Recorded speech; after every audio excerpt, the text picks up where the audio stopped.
여러분 안녕하십니까? 문재인 대통령 부인 김정숙 씨의 사치 행각을 잇따라 비판해 화제가 된 신평 변호사가 이번에는 일제시절 일본으로 유학을 간 친일파 자녀들의 사치에 빗대어 김정숙 씨를 비판했습니다. 신평 변호사는 일주일에 한 번 꼴로 옷 맞추는 게 사치가 아니냐고 직격탄을 날렸습니다. 신 변호사는 1956년생입니다. 그러니까 올해 만 66세입니다. 대구 출신으로 경북고등학교와 서울대 법대를 졸업하고 사법시험에 합격했습니다. 판사를 지내다가 1993년 사법부 내부 문제를 비판하면서 당시 법관 재임용에서 탈락해서 큰 논란이 되기도 했습니다. 이후 고향인 대구로 내려가서 변호사 업무를 하다가 경북대 로스쿨 교수도 지냈습니다. 문재인 대통령은 물론이고 그 이전에 노무현 대통령, 그러니까 현재 여권과 비교적 오랫동안 가까운 관계를 유지했고 5년 전 대선에서도 문재인 캠프에서 활동하기도 했습니다. 그러나 문재인 정권 출범 후 여러 가지 문제점, 특히 조국 전 법무부 장관 문제가 터지면서 조국의 장관 사퇴를 공개적으로 촉구하면서 현재 문재인 정권 또 좌파 세력들과 완전히 결별했습니다. 그리고 지난해부터 윤석열 현 대통령 당선인을 지지하면서 어떻게 보면 진영이 바뀌었다고도 볼 수 있는 법조인입니다.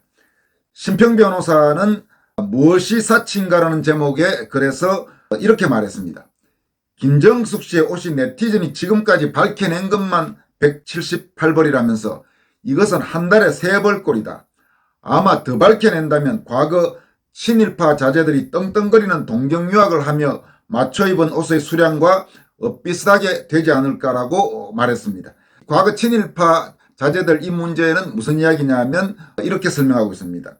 일제시절에 이혜영 선생 일가 등 아주 특수한 예를 제외하고는 대자본가들은 거의 친일로 흘렀다. 그들은 자제들을 대체로 일본에 유학시켰다. 당시 이들의 유학 시절이 기록으로 남은 것을 보면 여유 있는 유학생은 좋은 집에 살고 멋진 양복을 일주일에 한 벌씩 호기롭게 맞춰 입었다고 한다. 이렇게 말했습니다. 신평 변호사는 그러면서 일주일에 한 번꼴로 옷을 맞춰 입는 게 어찌 사치가 아니란 말인가 이러면서 더욱이 그 대부분의 기간 국민은 코로나19 사태의 발생으로 수만 번 제대로 못 쉬며 어려운 생활을 이어갔다. 자영업자들은 여기저기서 도산하며 그 가족의 통곡 소리가 하늘에 닿고 있었다. 어찌 대통령의 부인이라는 분이 이 참상을 모른 채하며 사치스러운 생활에 몰두할 수 있는가. 사정이 이러함에도 여태껏 문 대통령 부부는 한마디 사과의 언급조차 없다 이러면서 질타했습니다. 그러니까 지금 문재인 부인 김정숙의 사치 행각이 더 국민의 공분을 불러일으키고 있는 부분이 바로 지금 신 변호사가 적은 이 부분입니다. 최근 2년 이상, 그러니까 2020년 들어서자마자부터 지금까지 거의 2년 4개월 정도 코로나 사태로 정말 많은 국민이 고통을 겪고 또 자영업자들을 중심으로 생활까지 어려워진 이런 지금 상황입니다. 물론 공무원이나 대기업은 재택근무하면서도 봉급 꼬박꼬박 나오고 하니까 어떤 부분에서는 더 좋겠죠. 그렇지만은 가게 문을 열지 않으면 바로 생계에 지장이 있는 이런 사람들, 그런 많은 사람들이 힘들게 살아가고 또 많은 국민이 스트레스 받으면서 아예 가까운 일본 여행도 못 가는 지금 이런 시절에 대통령의 부인이라는 김정숙이라는 여자는 거의 일주일에 한 벌꼴로 옷을 사고 또 걸핏하면 외국 나가고, 외국 나가는 거 자기 돈으로 간 거 하나도 없지 않습니까? 전부 국민 세금이지 않습니까? 그러니까 일반 국민들의 삶과 너무나 동떨어지게 김정숙은 룰루랄라 하면서 즐겼단 말입니다. 그 차이가 국민들을 더 화나게 만들고 있는 거죠. 신평 변호사는 그러면서 오히려 적반하장으로 그쪽 세력이 총 걸기에 상대편을 욕하고 비난하기에 급급하다. 이 뻔뻔함과 기득권 의식은 바로 이 정부의 근본 성격이라고 강도 높게 비판했습니다. 그러면서 신 변호사는 최근 자신이 이 문제, 그러니까 김정숙 씨 옷값 문제라든지 장신구 문제, 사치 행각 의혹을 잇따라 비판하면서 지금 소위 문바들을 중심으로 인신공격이라든지 거의 욕설이라든지 마구 신 변호사에 대해서 그런 지금 반응이 나오고 있는 상황에 대해서 바로 정면으로 반박했습니다. 신 변호사는 이렇게 말하고 있습니다. 나는 없는 집 10남매 자식 중에서 끄트머리로 태어났다. 운 좋게 밥을 굶지는 않았으나 누구도 나에게 신경을 써줄 여유를 가진 사람이 주위에 없었다. 제대로 된 옷을 입지 못하니 겨울에는 손이 얼어 터지고 항상 추위에 덜덜 떨었다. 오래전에 돌아가신 어머니는 이런 막둥이에게 항상 미안해하시며 또 대견해하셨다. 이렇게 털어놨습니다. 그리고 이 모친으로부터 니는 니 혼자 다 큰 기라라는 말도 들었다고 덧붙였다. 이제 대구 출신이니까 경상도 말입니다. 이게 무슨 말이냐면 너는 너 혼자 다 컸다. 그러니까 없는 집에 막둥이니까 누가 챙겨주지 못했으니까 스스로 컸다. 이러면서 어머니로서는 참 이 막내 아들에 대해서 마음이 안쓰럽기도 하고 또 대견하기도 한 그런 심정을 아마 모친께서 말씀하신 것 같습니다. 이어서 자신이 겨울에 입는 파카 한 벌을 30년 넘게 입고 있고 한겨울에도 방에 난방을 하지 않았으며 옷을 사자는 아내의 말을 냉정하게 거절했다는 내용도 덧붙였습니다. 신 변호사는 이어서 이렇게 말합니다. 내가 잘났다고 이런 소리를 하는 건 아니다. 다만 내가 위선적인 태도로 김정숙 씨의 사치를 지적했다고는 하지 말아 주었으면 한다. 신 변호사는 또 다음과 같이 밝혔습니다. 과거 조국 법무부 장관 후보자의 자진 사퇴를 종용하는 것을 발표했을 때도 비슷한 공격을 당했다. 그때 대구의 어느 열혈 대깨문이 내게 이런 말을 했다. 내가 당신 처가 집안을 샅샅이 훑어서 까발릴 거요. 나는 단호한어조로 답했다. 반드시 그렇게 해라. 만약 그렇게 하지 않으면 너는 사람을 공연히 겁주어 돈을 뜯어내는 양아치와 다를 바 없다. 하지만 그가 내 처가에 관하여 아직 어떤 폭로를 한 일이 없다. 아마 몇 년의 시간을 그에게 주고 아니 수사권까지 준다고 해도 그러지 못할 것이다. 아내는 경주 역전에서 쪽잠을 간간히 자며 24시간 구멍가게를 하여 5남매의 아이들을 힘겹게 키운 호라머니의 딸이다. 그가 아무리 흑심을 품고 덜쳐내려고 해도 무엇이 나올 수 있겠는가 이렇게 밝혔습니다.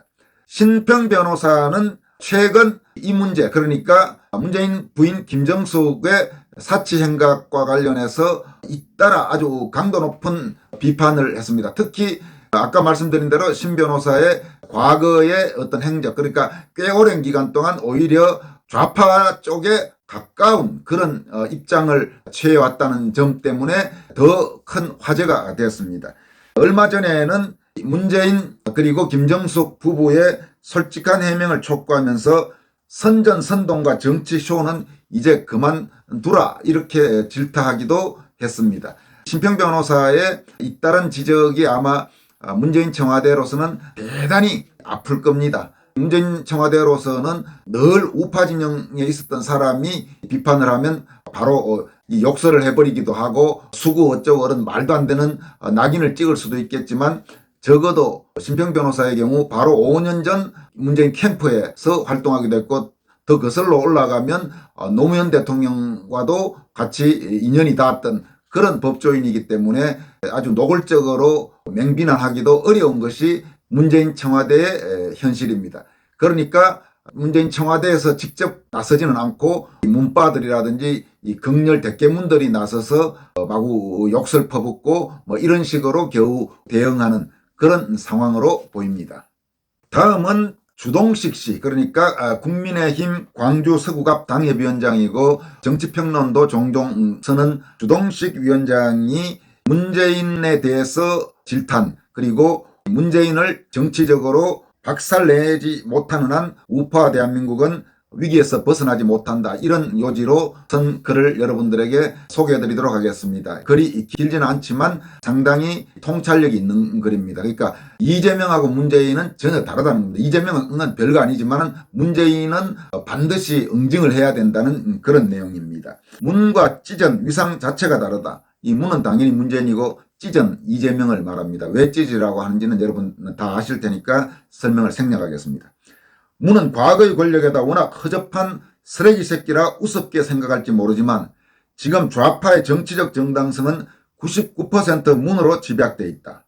문의 정치적 정당성을 박살내는 게 좌파 패권을 무너뜨리는 지름길이다.